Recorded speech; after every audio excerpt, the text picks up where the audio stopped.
फिर ये दिया कि मुसलमानों का जनाजा मुसलमान साथ देगा, मुसलमान की हालत, और हम जब मुसलमान मरेंगे तो और मुसलमान साथ देंगे,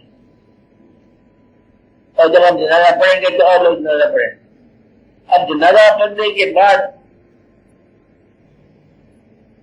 अब ये शरीयत की बात से मत कर लो, मरने वाले के मौत के बाद जब हम दुआ मांगते हैं या अल्लाह शरीयत को बख्श दे, तो मरने के बाद बख्शा जाता है इंसान। जब अमल की इस्लाह नहीं हुई तो अमल की इस्लाह के बगैर दुआ से बख्शा जाता है इंसान मरने के बाद।